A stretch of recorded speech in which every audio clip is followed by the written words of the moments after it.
Very good afternoon, friends. I am Virag Shah. It's my proud privilege to organize this session.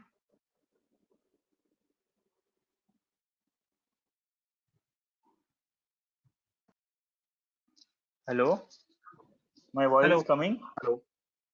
Yeah, we Yeah. can hear you. Yes, okay. Yeah, we can hear you. So let me introduce for this session emerging role of CFO. We have our today's speaker is our Digambar Pednekar. He is all three qualified chartered accountant, company secretary, and cost accountant. He is holding 48th All India rank in company secretary. His whole diploma in India conducted by ICAI. His key competence includes audit of banks, NBFC financial service sectors. He has more than 10 years of experience with ENY, PwC, Grant Thornton, also working in the international territory USA. His hobbies are running, networking, and public speaking and delivering trainings. He is executive speaker of ICAI for delivering trainings, technical and non-technical topics across Mumbai. With short introduction, would like to Digambar Pednekar. Before we start the session, would like to introduce our today's guest for he will address something to you. C. Abhishek Shah is a renowned chartered accountant from Navi Mumbai, secretary of Navi Mumbai branch of ICI. Abhishek, please Yes, sir. continue. Yeah. Thank you, Virag. Welcome, Digambarji. So, friends, Thank you just to so much. give you the background of our network, that we are we have spent around 5 to 6 years in this network, and we have connected around 15,000 professional all across India through this Facebook and Telegram and WhatsApp groups. We are having around 100 plus WhatsApp group. Means Virag Bhai is also means hardworking on this, and is achieving target on day by day around 15,000 we have already connected. Now his target is around 20,000 professional across all India. Although we have connected out of India some of professionals. So my humble request is that he, uh, I am sharing one Telegram group link. So my request is that he please forward to your uh, CA friends and ask them to join that group. So our network will enhance, and they will also get the regular updates related to various regulators and various opportunity of our profession. So this is my humble request to all of you. So now Digambar bhai, you can continue. Thank you so Yes, much, Digambar ji, please Viraj. continue. And yeah, can you hear me? Yeah, yeah. Yes, your voice is coming.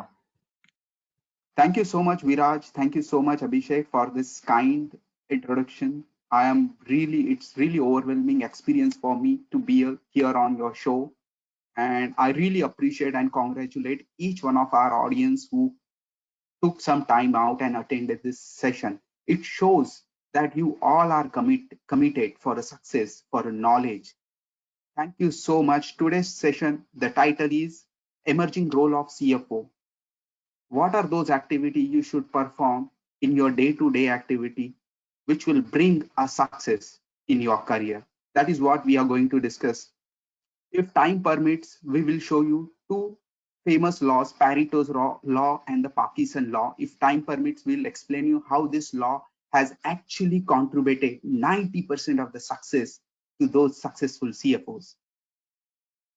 Before we start, if I have your permission, I would like to start the entire conversation with one quote, a quote of Sufi philosopher called Rumi. He has very nicely quoted, be like a tree and let the leaves fall. Be like a tree and let the old leaves fall. What does that mean? It's so beautiful quote and it's so deep. It gives huge learning. I am completely inspired by this quote. A person should always willing to learn something new in their life. And today's session is all about how, as a CFO, you should come out of your comfort zone and implement new thinking. As Tony Robbins says, and I have seen a lot of his seminars, and what he says, precise the quotation is, The old thinking will give you the old results. Old thinking will give you the old results. If you want the new results, start thinking new. It's very deep and it gives a huge message to all our audience that today's world is a very dynamic world. Every single day there is a change. If you can't change your base, or if you keep following the base which the earlier person set for you, you will never be able to grow. So today you will not see any IFRS, you will not see any accounting standard, because it is implied. If you are a CFO, if you are in a finance function, if you are a qualified, it is a given that you should know these skills. However, this today's program will start when this technical aspect ends. Let's start today's topic. What are we going to learn here? What is that you're going to learn or take away from this session? The very first is development of most valuable business learning. We'll explain shortly. That's number one. Number two, how to create your personal brand as a CFO. And how would you create yourself as a brand CFO? There are certain tools, techniques we'll discuss them towards the end of the session. So I request each one of you to stay with us till the end. Then the third one is understand the value creation cycle of the business. The success of the CFO is completely dependent upon his knowledge about the business. If you know this term, the value creation cycle of the business, no CEO will ever dare to lose you. No organization will ever dare to lose you. And both one is a fresh mindset and the few approaches you should have to solve the current modern day problems. We'll touch base each one of them as we move ahead. Meanwhile, if you have any question, please write it in the question dialog box. I don't want this session, our long session, should be a one-sided. I want this session to be interactive. I want people to ask questions.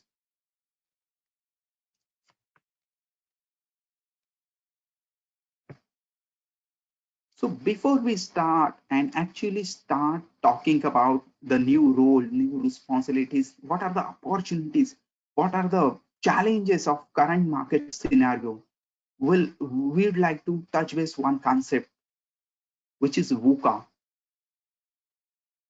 What is a VUCA mean? Very sensitive. It adds up by adding 4 alphabets: VUCA. V stand for volatility, and U stand for uncertainty. C stands for complexity, and the A stands for ambiguity. And this, I'll tell you how exactly this VUCA word, this acronym, directly akin with the corporate world. But before we discuss, let me tell you why we are talking this terminology. The VUCA word, the VUCA strategy is actually implemented or started by US military in year 1990. By the US military operation. Now you must be wondering this session has to do with US military. Yes, it is very important to understand why US military operation, why this term which was being used in military operation is now used in corporate world. US military used to use this terminology strategy to manage their war games. World War II, during the World War II, they used to have this strategy VUCA. What course of action has to be done in case of there is a volatility, there is uncertainty, there is a complexity of a strategy, or there is ambiguity. And this is what today's world is following. Every single time as a CFO, you go to the CEO or MD and you call for any strategy, he will ask you, what is a plan B? What is a plan C? What if something goes off the plan? So that's why very important, and this is a modern world, and you may never predict what's going to happen future. So the future you can predict by way of analyzing the past. Let's move forward let's move forward. Let's understand what are the current opportunities and challenges. As we have moved far, far, far from the globalization has actually created a lot of opportunity for us. Maybe mobility, growth, collaboration, increase in revenue, talent acquisition, huge opportunity, but same time it has created challenges. The things which worked before may not work in the future. What are those challenges? If I may, you can write kind of challenges you have come across in the dialog box. But some of the major challenges are competition, entry barriers, technological changes. Technology has hugely impacted not only the corporates, even the human beings, like ERP, regulatory changes. So these are the challenges, but the challenges has indeed created opportunity for a professional like us. Now the professional like us are largely demanded in the market than they've ever before. Hope you agree to this. Now there is a different value for a professional like us. Let's move to a next discussion point. How, as a CFO, you help CEO? In short, what are the leverages available to CEO from you? If I have your permission, can I ask you one question? How many of you know how the plane flies? Very easy question. We must have learned this in school, colleges. How the plane flies in air. There are three important components which plays a major role when the flight takes off. One, the pilot, who steers the plane, who knows the destination, where to go and where to land. Second, the engineers, who ensures the oil, gas, pedal, everything is there before the flight takes off and before the flight lands. If something goes off the plan, they are there to fix that up. And there is a third important person without which the airplane cannot fly. Anybody would like to try? I'll tell you the answer shortly, and I'll tell you why I'm putting this question on hold. But let's move forward. Let me understand your perception or your judgment how the non-finance department perceives CFO as.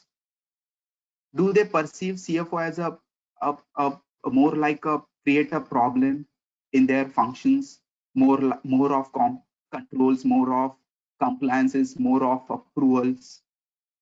Yes, my dear friend, you are right.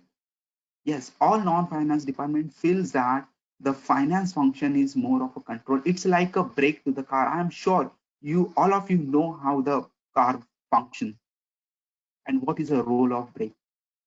But if you are thinking the brake is being used for stopping the car, I would like to flip the situation. The brake is actually used to speed up the car. If you would have noticed, you actually press the brake if you want to speed up or push the gear progressively to the next level. So the function of CFO is not create a barrier, but actually create or speed up or fasten up the growth of the company. Now come to how many of you use the GPS navigation? How many of you use GPS? And why do you use?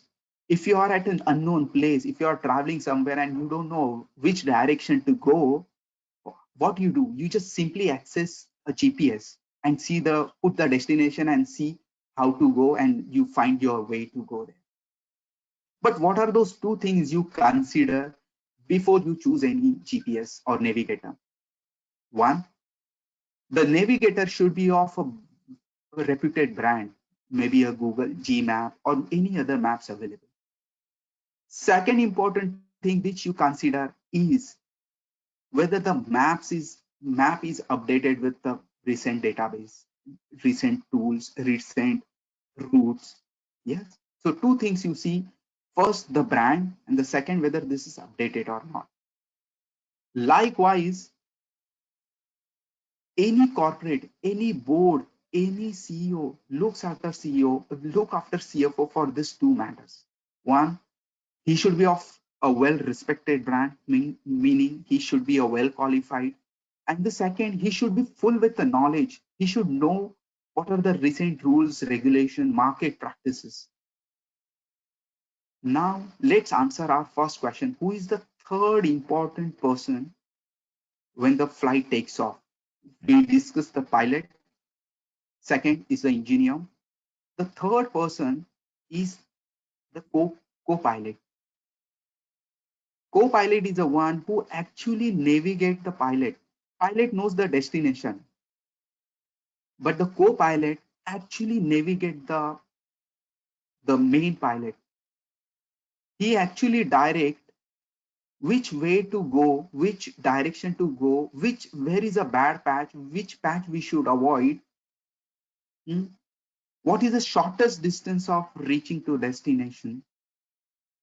So he plays a very important role. Though the pilot know the destination, there are engineers to take care of technical matter, but the navigator, the co-pilot plays very important. And I'll tell you how the story of pilot actually resonate with the story of corporate, the story of CFO. In our story, the pilot is nothing but the CEO of the organization, who actually steers the plane, who actually manages the plane, who knows the exact destination, but he doesn't know which way to choose. Organization have sales and marketing department. They are the engineers. They know when they take care of oil, gas, pedal. They ensure uh, the checklist before the plane takes off and after the plane lands at the destination. So they are there. And the CFO plays the role of navigator. He is like a co-passenger or co-pilot with the pilot. He actually helps a pilot take this way, use these compliances, use this policy, and go ahead. And that's the exact reason CFO plays very important role. Now you understand, if there is a change in any airplane structure, if there is a change in the destination, and the navigator is not updated,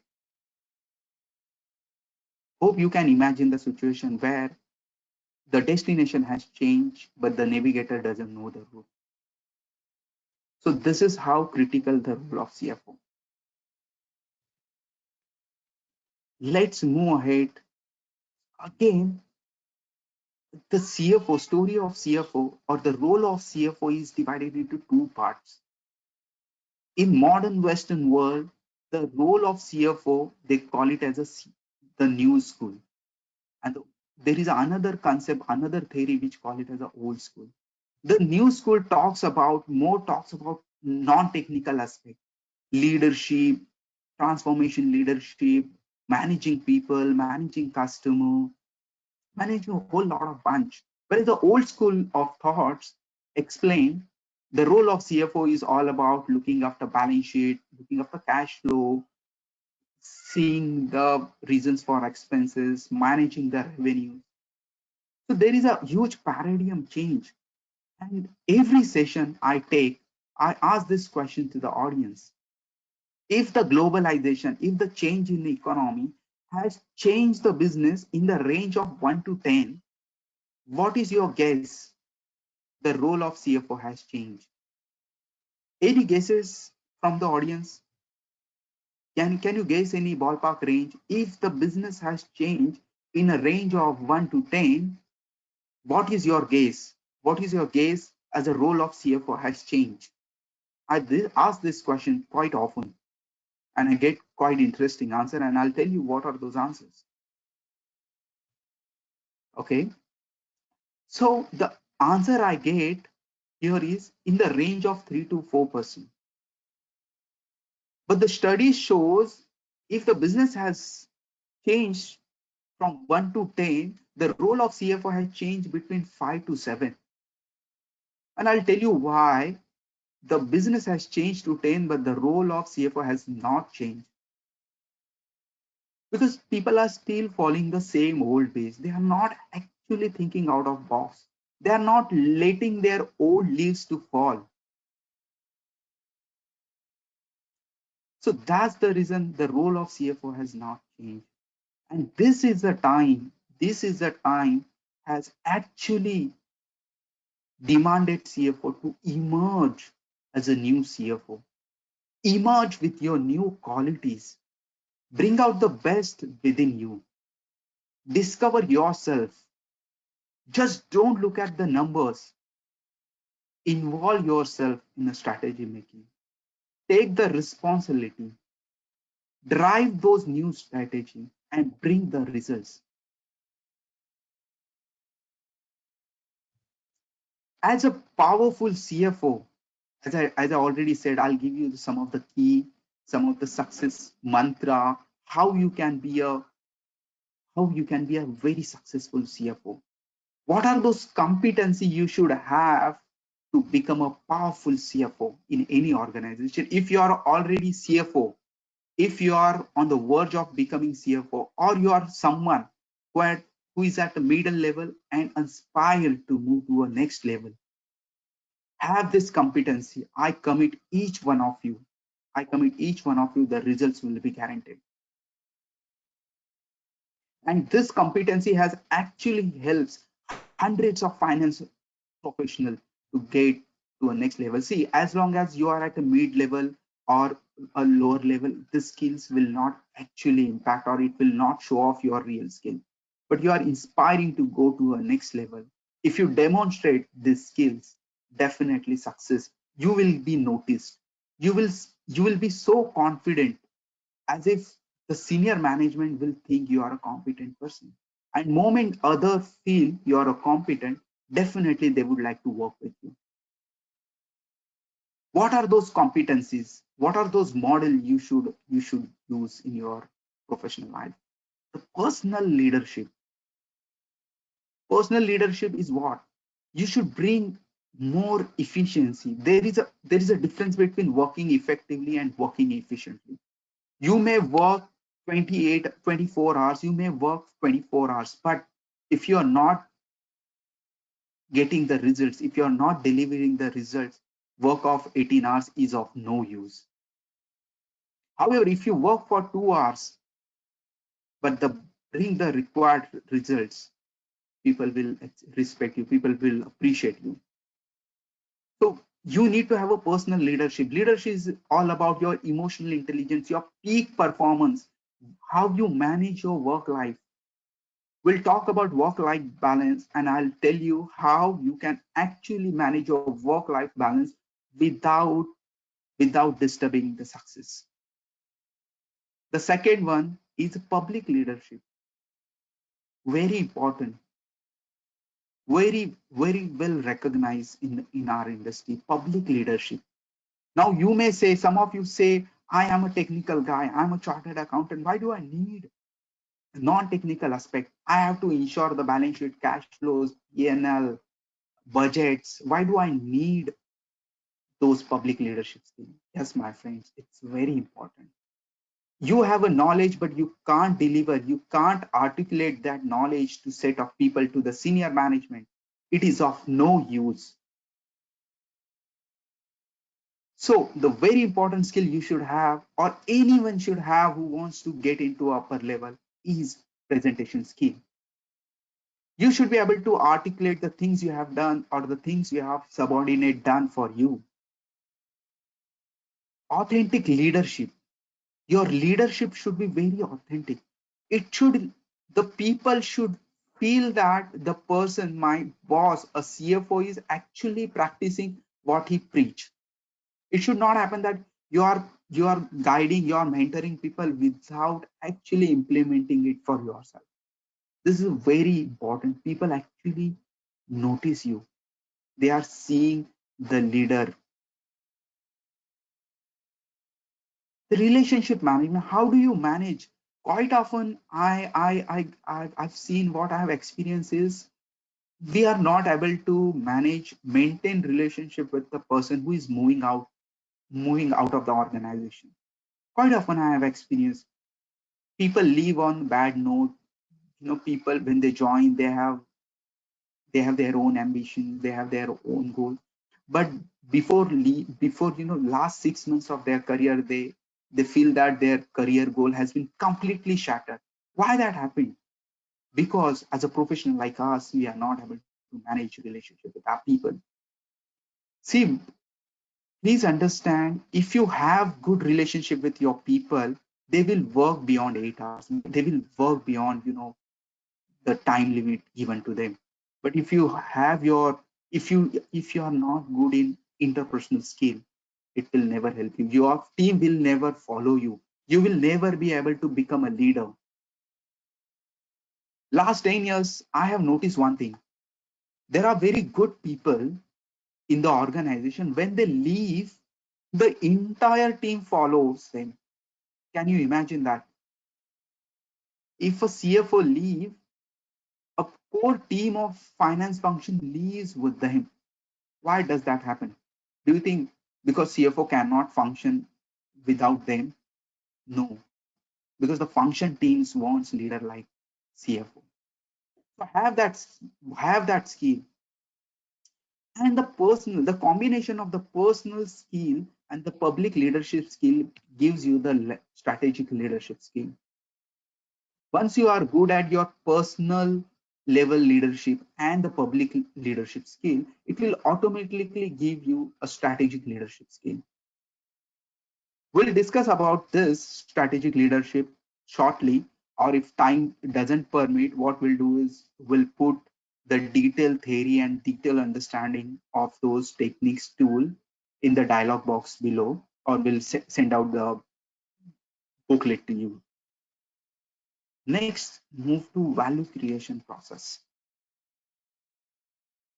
What is a value creation process? What is a value creation of any business?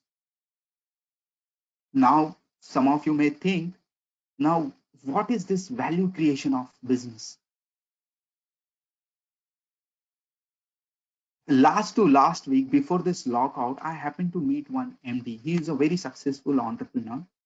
And while talking, he mentioned that I am looking out for a CFO or maybe a financial controller. I met him quite often. I met him before and for 2-3 times in an office, and I've noticed that he has a very fantastic team. He got a team who takes care of direct tax, who takes care of indirect tax, who manages relationship with the investor. I asked him a subtle question. You have such a fantastic team. You have a all professional. Then why do you want CFO? And again, it's not mandatory to have a CFO in your organization. Why do you want to have a CFO? And you'll be surprised the answer I got. He said, I am on the verge of expansion. Given a choice, I would like to have a sales head or maybe a territory head. I would like to have a marketing head. But Digambar, still I am choosing a CFO. I asked this question because it also surprised me. Why is this role, why this person as a CFO is so important to him? What is that the earlier CFO has done for the business? So I asked this question, can you help me out? Why do you look after CFO than the marketing guy and the sales guy? And what he mentioned that my earlier CFO, he not only used to manages the finance function, but he used to manages all regulatory requirement. He used to manages all my funds requirement. He helped me to raise a fund. He actually helped to onboard some of my platinum clients, which we have today.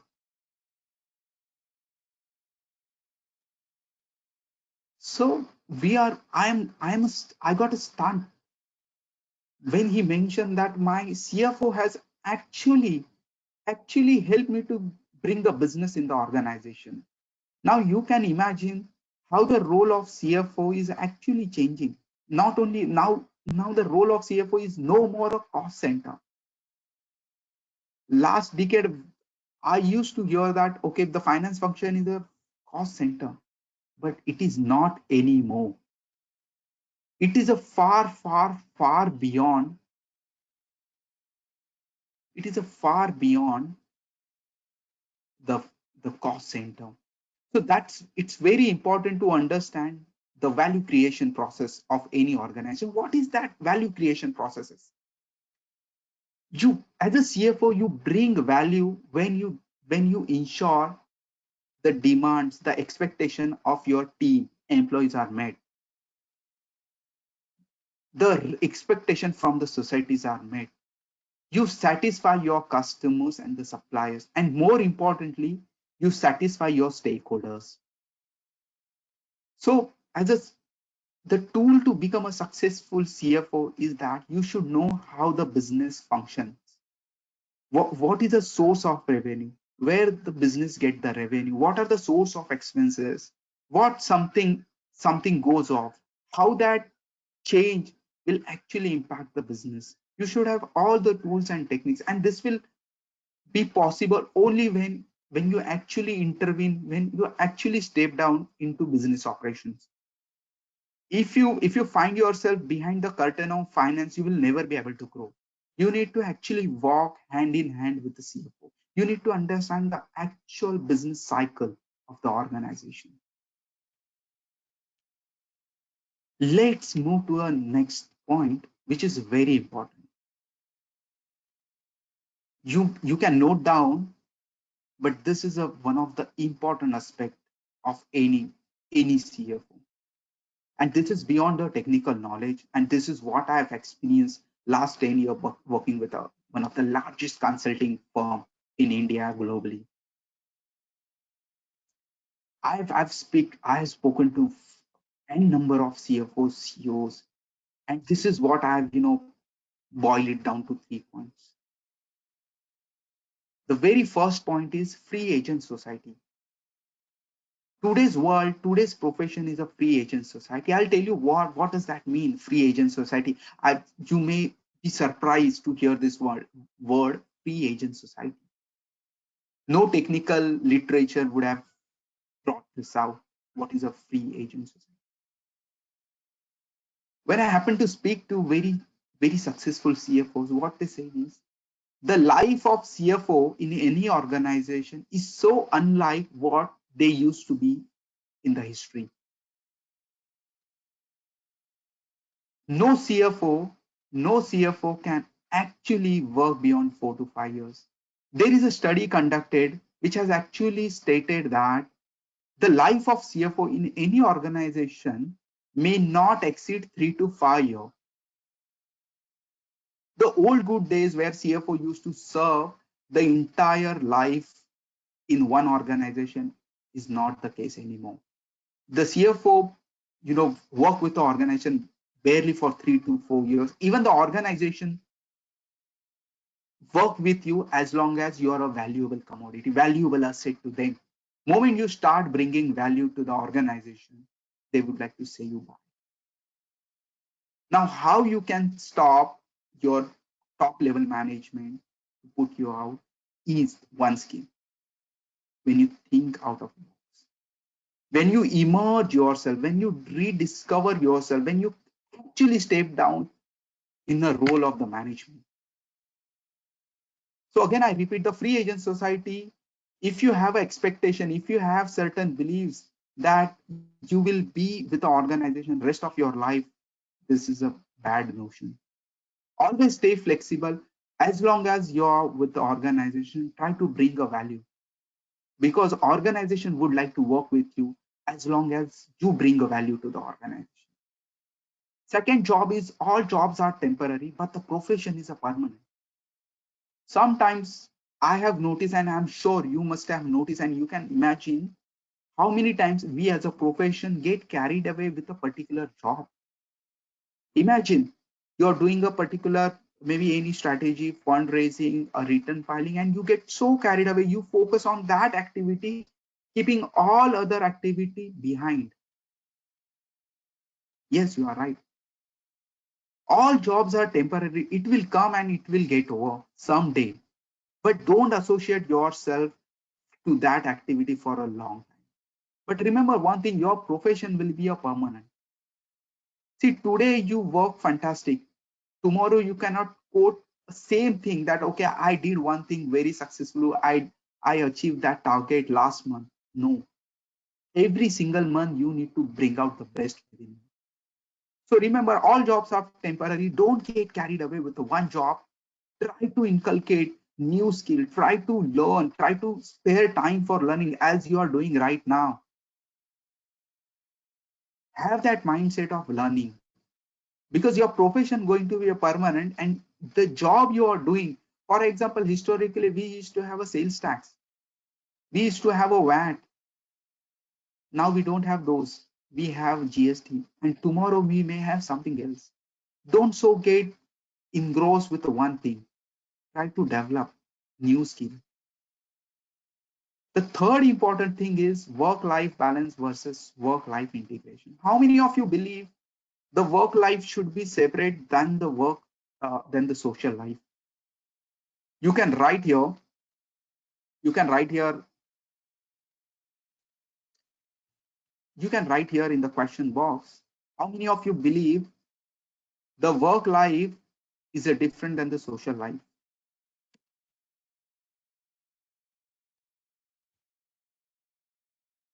If you are a professional like me, I'm sure what will be your answer? Yes, I would like to keep both separately, my work life separate and the social life separate.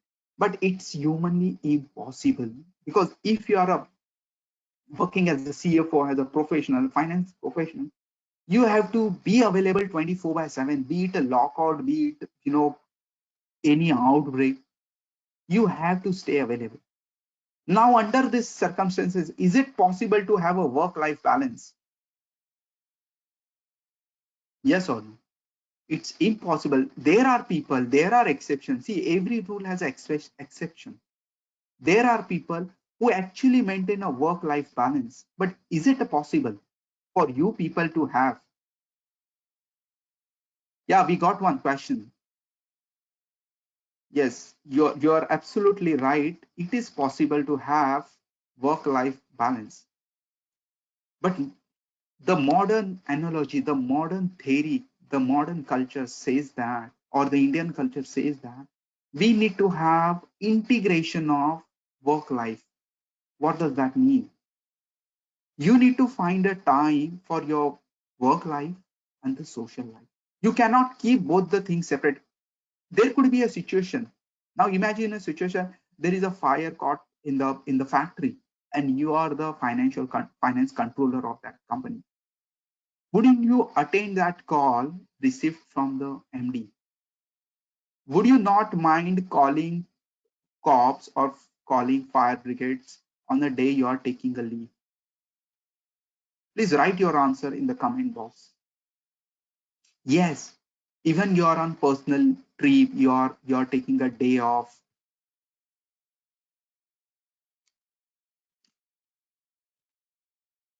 You have to have managed both. So it's very important to have a work-life balance vis-a-vis work-life integration. Try to find a way, even if you're on leave or if you're working, you can manage both things. Let's, you're absolutely right. We are getting a comment that we have to available 24/7. Fantastic. Thank you so much for your reply. We have to available 24/7. No organization, no CFO, no top level management would say, I will not work over a weekend. I will not work when I am a personal leave. And likewise, if you are at work, you cannot deny your personal call, or maybe call received from spouse, call received from parents, because you have a family out back there. If they are calling you during business hour, it is your duty, responsibility to attend their call and ensure everything is fine. If need be, you may take permission from your boss and actually come out of office and go and fix that issue. So that's why I'm saying, don't think of having a work-life balance. Think of how you can actually integrate. There are people I have experienced. And I'm sure you can also imagine that there are people who actually manage both.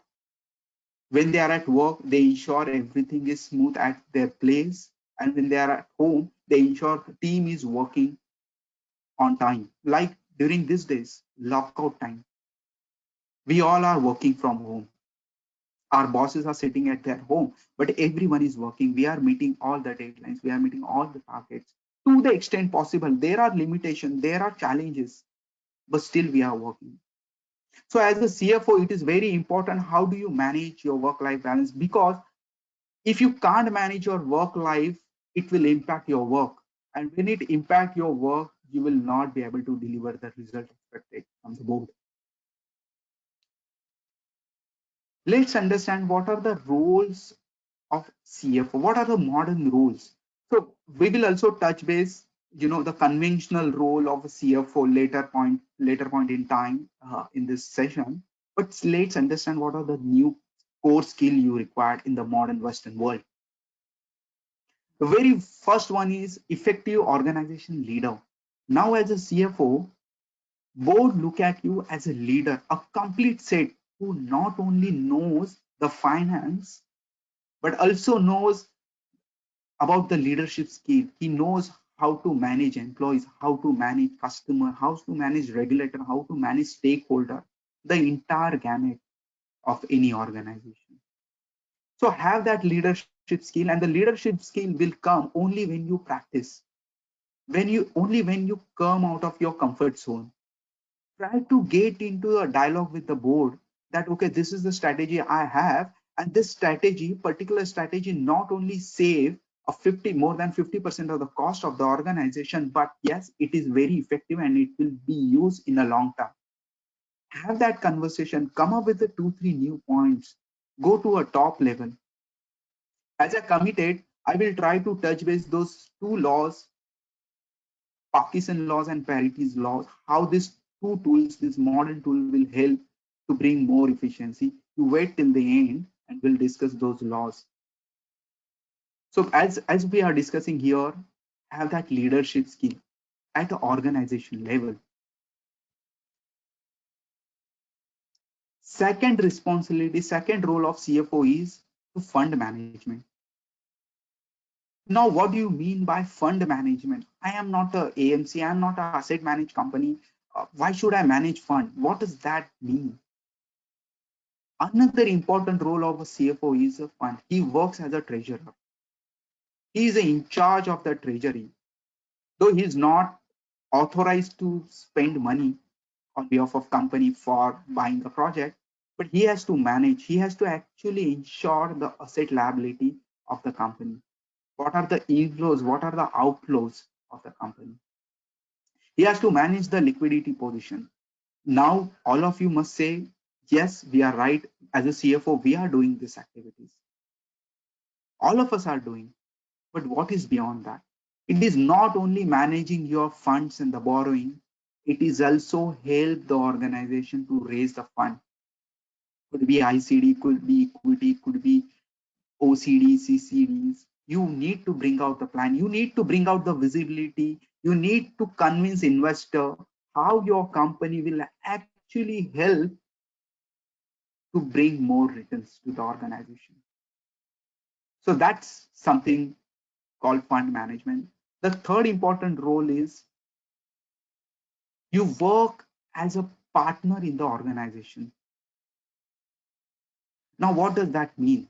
Not only take the lead of your department, but take the lead of the organization, ensure the organization is functioning well, the organization is making profit. Don't think of the finance is a cost center and I have to manage my function, my department. No, you have to actually think of how your department bring value addition to the organization. So that's role number 3. Be as a partner. Number 4, be the integrator or the navigator. Very initially we discussed this. The CFO work as a navigator. He has all maps updated within him. What does that mean? He has all rules, regulation, recent best practices with him. So try to use that knowledge, come out of your comfort zone, come out of a finance department, sit with CEO and navigate him. Okay, uh, sir, this is not the way we should approach. There should be change in the plan. Current market situation demands us to adopt changes. If we are not, then we'll lag behind. Bring out your plan. Navigate your organization. Help them to succeed. Next point is, now it comes to your own comfort zone. Now, after helping everyone, you help your own department. Ensure that you have the modern technology like ERP actually helps you to automate your work. Technology like ERP, you ensure that you adopt those new technologies and automate your function processes so that you can bring out more time for yourself for more thinking. I'll give you one example and you can also imagine a situation how many times you find yourself free in office. If you are in finance function, I will not be surprised if you are saying I don't have even a minute to talk. I don't have a minute to go out for tea coffee break. And this is not the case with you. This is the case with all professionals like us and you. All of them are thinking, I don't even forget about Facebook, WhatsApp. I don't have a time to actually go for tea break or maybe a snacks break. And it is possible to bring more time to release your 50% of unproductive time. How? Automate your system. Delegate non-core activities. Focus only on 20% of activities, which is more important. And imagine a situation how many times in your life in the professional career you have actually spent time doing 20% of the work and you got a success. I'm sure many times. Focus on core areas, focus on 20% of important time and delegate 80%, so that you can release some time for yourself. You can spend some time in learning. You can spend some time sitting with the board or top management, sharing their ideas, views of the company progress.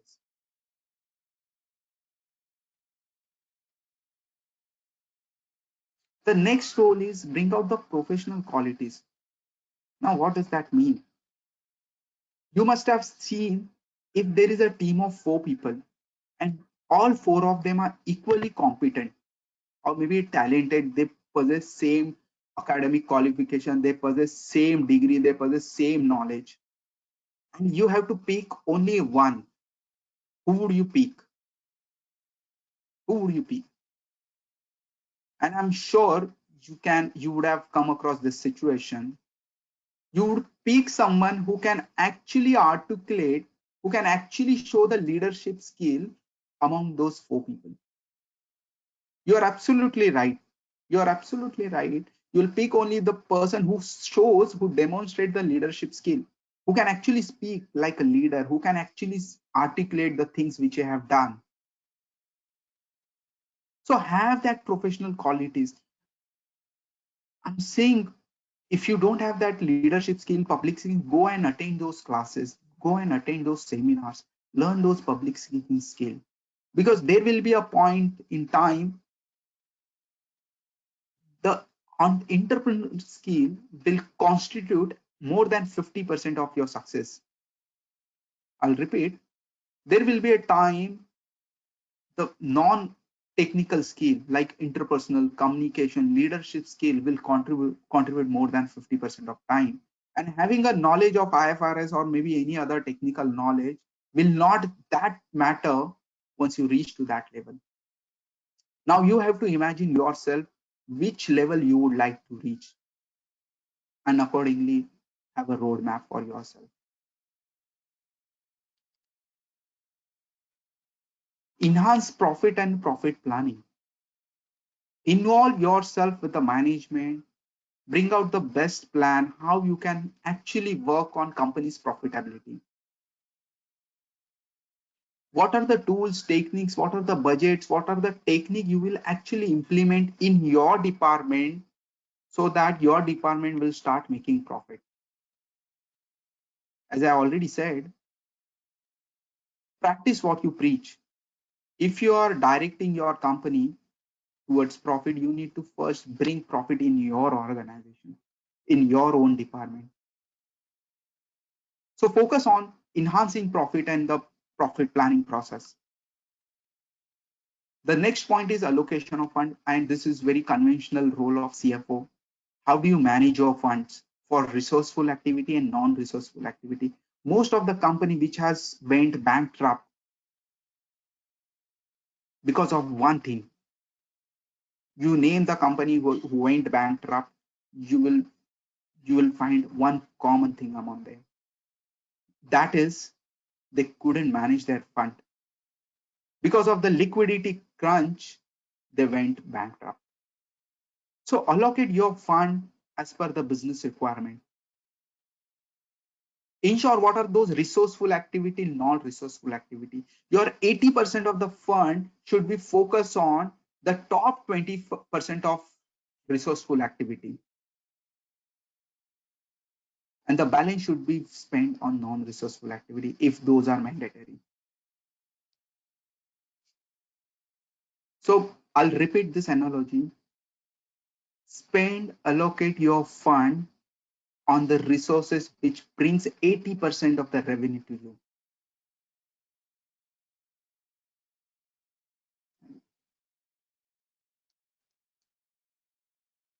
And the other conventional role of CFO is enhance profit, finance, control. We are not going to discuss those because those are conventional, and I'm sure you are well aware of those best practices, best role in those conventional capacities. But what are the other roles as a CFO you should inculcate, you should adopt? Use of technologies like ERM, assessing the risks and implementation of controls. More you automate, more you have a controls in your processes, it will help you in a long term. It will help to save most of your unproductive time. So have new technology. Work on preparation and the implementation of the strategies. Worked on capital market operations, collaborate with the organization, take the charge of end-to-end activities. If you are leading any merger acquisition deal, ensure you are there since inception till the end.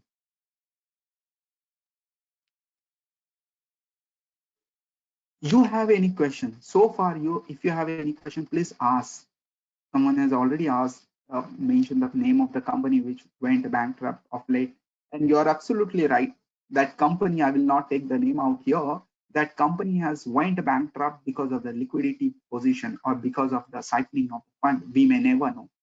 But on the due date, they cannot honor the repayment of the lenders. And that's the exact reason this company went bankrupt. You have any questions? Before we move to the last segment, very important segment of this session.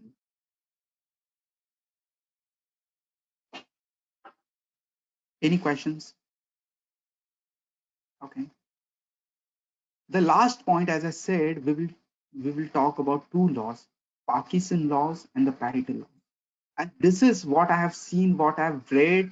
Most of successful entrepreneurs is falling in their day-to-day. The first law is the Pareto law.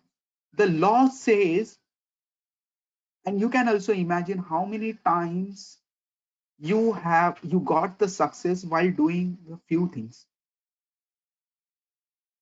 The Pareto law says most of the successes come from the doing few activities. For example, a professional examination. We believe that we have to read n number of books and we have to go through a lot of deliberation. We have to actually work very hard. And there are set of people who use only one set of books. They use only few strategies. They implement only couple of activities and they get the success. The Pareto law says is, if you want to get a success, don't engage yourself doing all the things. Focus on those few things which will help to get the success. And the Parkinson law says that allocate your time as per the requirement. For example, imagine yourself, you have to leave early on a particular day. Say you have to leave at 3:30. And boss asks you, okay, I will allow you to leave only if you finish your work on time. What would you do? You will straight away eliminate all those activities which are not required. You'll eliminate or you will delegate it to your team member. Yes, you are right. You will actually delegate this and you will focus on those activities which lead to leave you on time. So two laws, Pareto's and the Parkinson Pareto law says focus on only those 20% activity will bring the 80% of the result, and the Parkinson laws allot time as per the requirement. And this two laws says every single day you have a simulation that today you will focus on only on 20% activity which gives 80% results, and as if tomorrow you have to go on vacation and you will not be available for next 5-6 days. I'm sure everyone can imagine that whenever you have to go for a vacation or leave early, how fantastically, how how fast you finish your work. So that's it from my side. We discussed those as committed. We discussed those two laws, Pareto's laws and Parkinson law. If you have any questions, please let us know. There is a response from the audience that really helpful. These laws are very helpful. Thank you so much. Really appreciate. If you have any question, please feel to write here, or you can, we will give a description or out a booklet for this session on our YouTube channel. You can go to my YouTube channel and we'll put the link in the description below the video and you can have access, because this is only 1 hour session. It is very difficult for us to incorporate all the critical aspects. So what we did is we put it up on YouTube and we put the link for all this education material in the description box. Thank you so much for actively participating, asking a lot of questions. Thank you so much. Virag and Abhishek, over to you. Thank you so much. Yeah, thank you so much, Digambar ji. Any question left out as of now? Hello? I think there is no question left out. Thank you so much. Thank you so much, all the participants. Thank you so much.